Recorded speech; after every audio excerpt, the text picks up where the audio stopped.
Live from Town Square Towers at the heart of the Jersey Shore. Wake up with Jeremy Grunin. Get up, get out, do something. Join the conversation. 732-505-1160. News Talk Radio WOBM AM 1160 and 1310. Listen online at WOBMAM.com. Hey, welcome back. Wake up with Jeremy Grunin. 7:10, Thursday, December 15th, 29 degrees, getting down to 26 today. WOBM AM 1160 and 1310 News Talk Radio. Streaming live on the Radio Pub app at WOBMAM.com. 732-505-1160 to join the conversation. We are now joined in studio by our financial guru. Did you hear my voice crack there? That was fantastic. Get nervous? Our financial guru, Sean Monohan. Sean Monohan offers securities and advisory services through Commonwealth Financial Network. Member FINRA, SIPC, a registered investment advisor. Good morning, Sean. How are you? Good morning, Jeremy. How you doing? If I was any better, Sean, there'd be two of me. So, we were just talking that we've done pretty well together over these last few months. So why don't you drop some knowledge on me? Give me some stats. So I started doing the show every other week starting on May 19th. Right. So when we did that, the Dow Jones Industrial Average was trading at 17,435. Nice. Closed yesterday at 19,792. So we've increased the market by 13.5%. Wow. You and me together. We've accomplished it. Yeah, right? I don't even know why. I don't even know why I'm going to do Sundays. I mean, I think you and I should just go out and just keep driving the stock market. Why not? Buy. Right? I mean, it's ridiculous. I mean, so let me ask you though. And that's 6% up.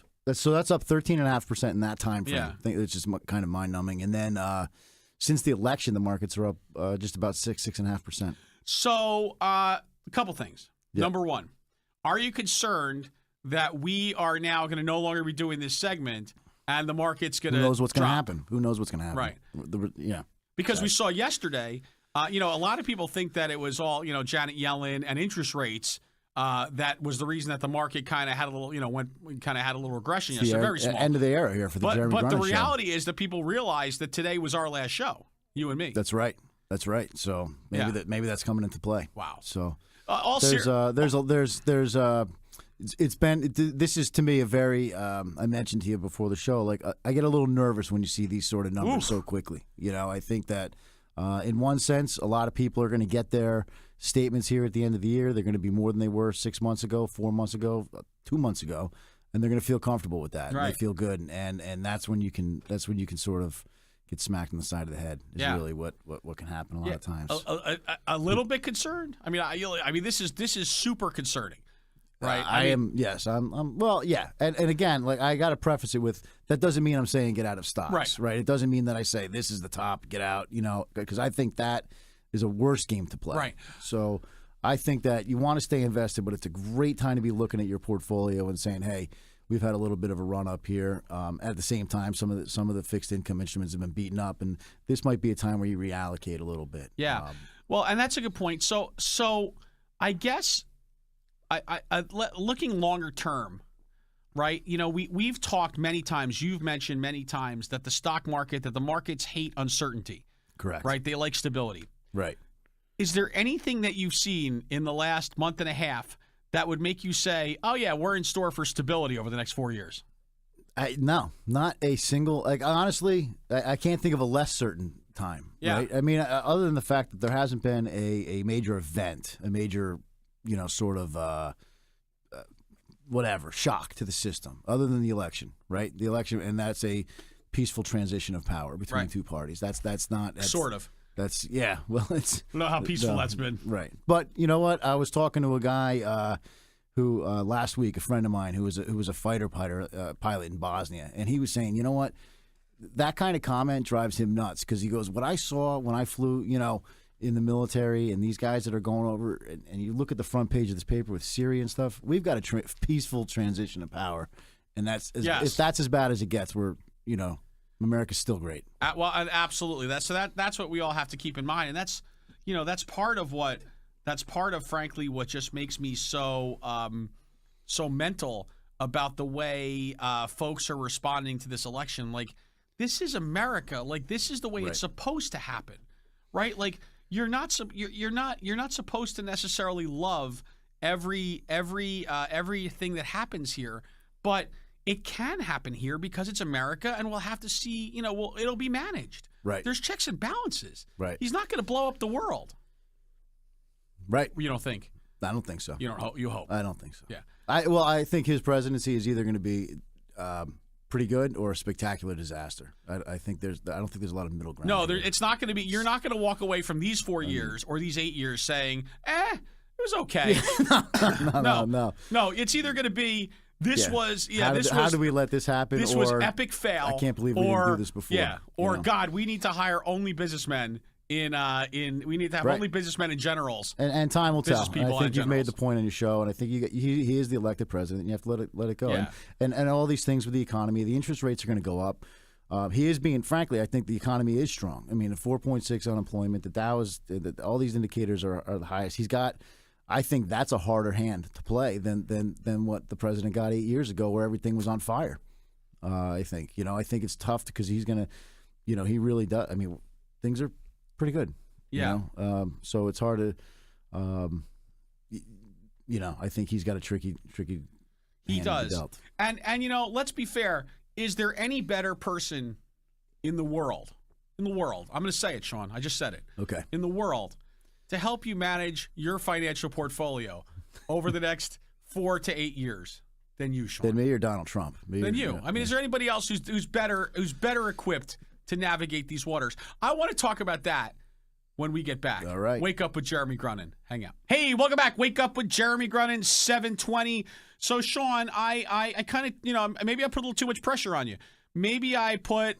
now there's pressure. I put, now the radio legends here. I know Bob Levy is in the house. It's his studio. It's his studio. It's right. his broadcast center. It's anyway. So no pressure for you whatsoever. But I told people that you were the best person to navigate them through the next 4 to 8 years right. of the I don't Donald know if Trump compliance lets me say that I'm the best. Well, but I do though. What I do know is that I do know what I'm doing. Yeah, and I am confident in working with people to help them out and manage these times. And I think that it's going to get trickier.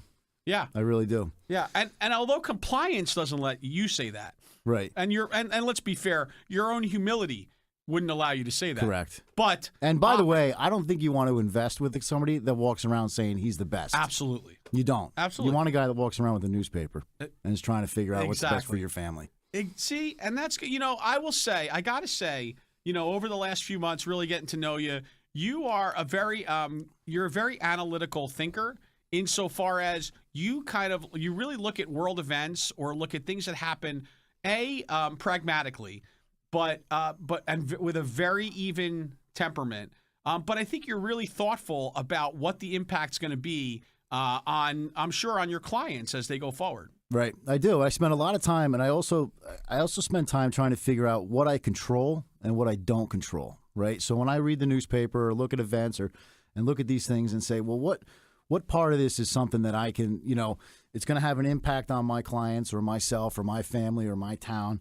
But what part of it do I control, right. and what part of it is just the weather? I don't complain about the weather because there's literally nothing I can do about it except dress warmer. Right. I mean, there's nothing. But you dress warmer, right? You prepare a portfolio. Say, well, look, we're at the all-time high here. Here's the scenario that can play out for the next historical trends that can play out from here for the next 5 years, 10 years, whatever it is, and impact your family, impact your ability to retire. And here's the pros and cons. And you just, that's what you control. You control how you're investing. Sure. As an investor, you control who you work with, right? I think that, people need to take responsibility and interview guys like me in our industry. There's a lot of guys that aren't, I don't think are doing a great job for their clients. Right. There's a lot of, but that being said, there's a lot of guys that are, right? I think I've got a lot of friends in this business that I think are honest people, and we're trying to do the best that we can for people. And I will make one last point for you. The big difference between someone like you and when you deal with those big houses is that you don't have products that you're being pushed to sell. Right. You're not being told we need to get rid of X today. We want to push this as a company today. You're doing in your in your heart, what in your mind is what's the best for your clients, and that's a big differentiator when you talk about someone like yourself versus the big houses. Yeah, I think back when I did come in here on May 19th, I think I said what I did and talked about that and used the word, I think you pointed out, I used the word independence about 15 times in about 4 minutes. Yeah. That was, by the way, back when the Dow was 17,435. Amazing what we've done, Sean. That being said, I want to give you the opportunity. I know we've given you a magic wand before, but I talked You to... haven't. I haven't. No. Because the magic wand has been neglected on this segment. Well, Sean, I want to make amends for that right now, right here. It's that time. We're going to give you your magic wand, your pixie dust, your fairy dust, your ability just to wiggle your nose and make an impact on the world. Sean Monahan. So is this business related or is it just broadly related? Sean, I can do whatever I want with mine. my... It's your world. I'm just trying to get a nut, so you tell me what you want to do. Here's what I would say. I look at things sometimes and I think I heard you guys mention Mad Men before. Yes. And when I call it the smoking in the hospital thing, where you walk in, you see an old movie, and they're smoking in the hospital, or Mad Men when they get in the elevator and they're all smoking cigarettes. And you say, how is that okay? Right. How is that? And I think there's certain things, here in our times when we're older, when Zach is our age, he's going to look back and say, wow, how is that okay? Right. And I think there's a lot of things, and we talk about it usually between the break, but I think.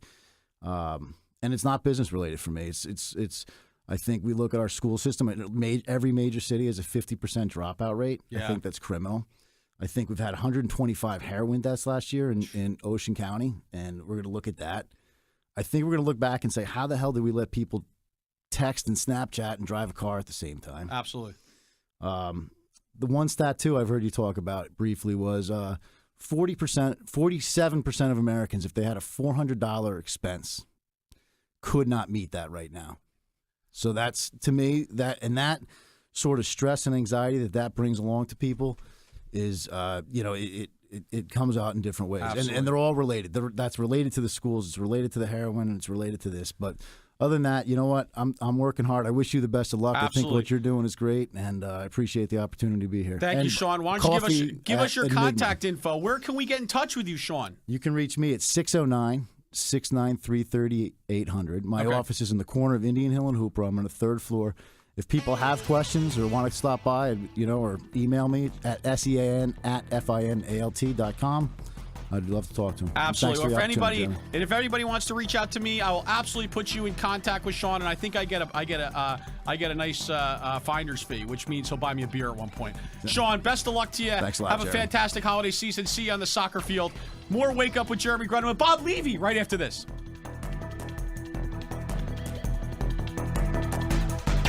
The news never stops at WOBMAM.com. Get the latest from WOBM News, the Town Square, New Jersey News Network, and Fox News Radio. Wake Up with Jeremy Grunin. News Talk Radio, WOBMAM 1160 and 1310.